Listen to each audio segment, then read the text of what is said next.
Alabado sea Jesucristo, soy el Padre Guillermo Fredes, misionero en Italia. Hoy sábado 16 de marzo, sábado de la cuarta semana de Cuaresma, leemos del Evangelio según San Juan. Algunos de la multitud que lo habían oído opinaban, «Este es verdaderamente el profeta». Otros decían, «Este es el Mesías». Pero otros preguntaban, ¿acaso el Mesías vendrá de Galilea? ¿No dice la Escritura que el Mesías vendrá del linaje de David y de Belén, el pueblo de donde era David? Y por causa de él se produjo una división entre la gente. Algunos querían detenerlo, pero nadie puso las manos sobre él. Los guardias fueron a ver a los sumos sacerdotes y a los fariseos, y estos les preguntaron, ¿por qué no lo trajeron? Ellos se respondieron, nadie habló jamás como este hombre. Los fariseos se respondieron, ¿también ustedes se dejaron engañar? ¿Acaso alguno de los jefes o de los fariseos ha creído en él? En cambio, esa gente que no conoce la ley está maldita.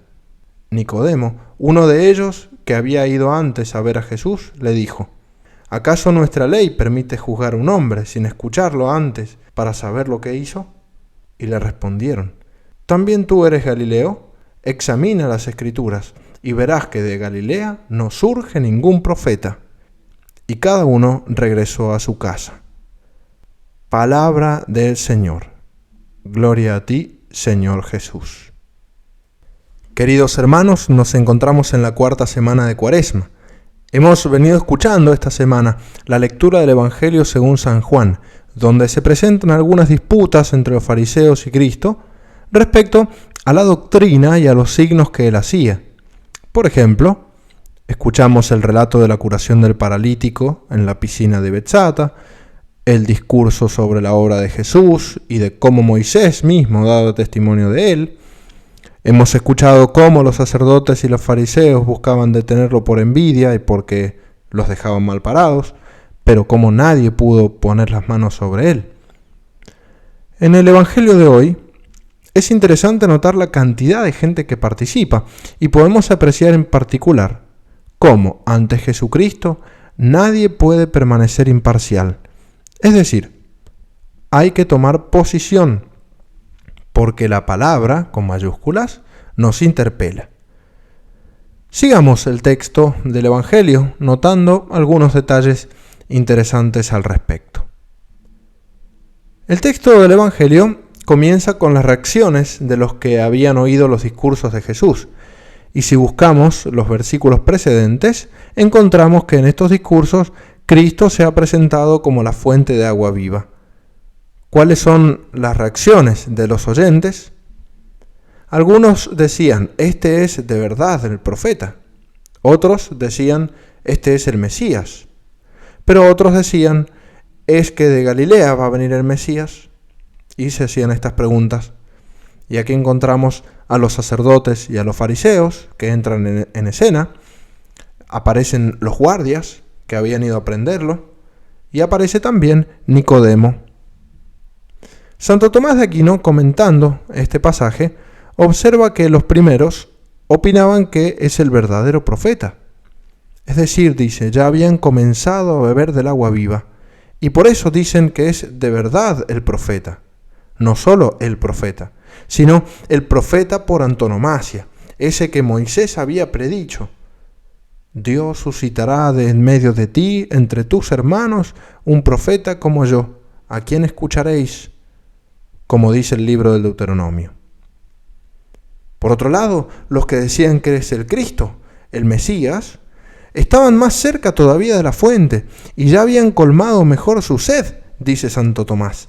Así como lo hizo en su momento San Pedro, en esa preciosa confesión, tú eres el Cristo, el Hijo de Dios vivo.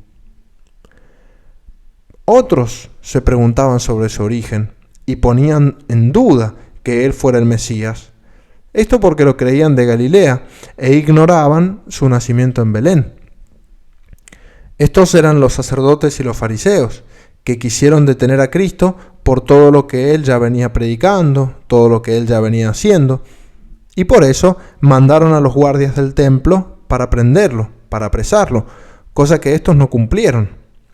Y aquí es notable el testimonio de los guardias sobre Cristo.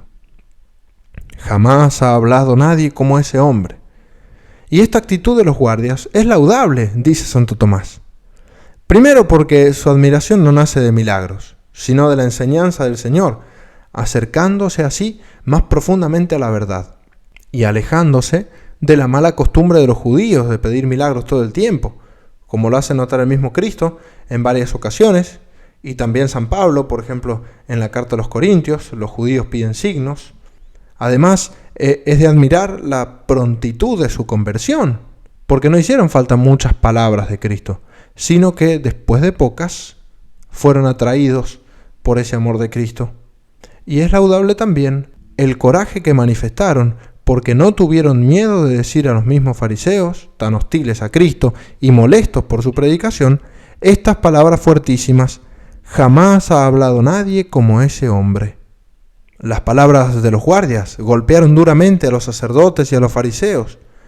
Por su parte, estos respondieron argumentando que ninguno de ellos había creído en Jesús porque era un falso profeta. Y entonces, si no creyeron los sacerdotes, que son los jefes, ni los fariseos, que son los más religiosos, entonces ellos, simples guardias, no tenían por qué creer. Pero la falsedad de esto, dice Santo Tomás, se ve en que uno de ellos sí había creído. Nicodemo, que ahora aparece en acción. Nicodemo, dice San Juan, había ido en otro tiempo a visitarlo, es decir, que había creído en Jesús, porque ir a Cristo significa creer en Jesús. Y Nicodemo trata de convencer a los fariseos para que Jesús hable ante ellos, con el objetivo de convertirlos. Es decir, Nicodemo pensaba que si aquellos se hubiesen predispuesto a escuchar a Jesús, la palabra de Cristo habría tenido tanta eficacia que les hubiera sucedido lo mismo que a los guardias, siendo capturados así sus corazones por el Señor. Pero nada de esto resultó. Y termina el Evangelio diciendo que se volvieron cada uno a su casa. Es decir, cada uno en su mismo estado, vacíos de fe y descontentos en sus intenciones perversas. Esta es la consecuencia de no aceptar a Cristo, vivir una vida amargada, sin ánimo de trascendencia y sin más aspiraciones que las materiales de esta vida. Por eso, queridos hermanos, aprovechemos los días que quedan de este tiempo de Cuaresma para escuchar a Cristo. Que nuestro corazón se deje mover por la palabra del Señor, y que esta palabra, que es viva y eficaz, más cortante que espada de doble filo, penetre en nosotros hasta llegar a lo más profundo del alma y del espíritu, hasta la médula de los huesos, e incline nuestra voluntad para buscar a Cristo y amoldarnos a su enseñanza vivificante. Aceptar a Cristo no tiene más que consecuencias positivas para nosotros: libertad, paz para nuestra alma, la gracia necesaria para predicar a Cristo y hacer frente a las dificultades de la vida. La Santísima Virgen María nos conceda a todos esta gracia. Ave María Purísima, sin pecado concebida.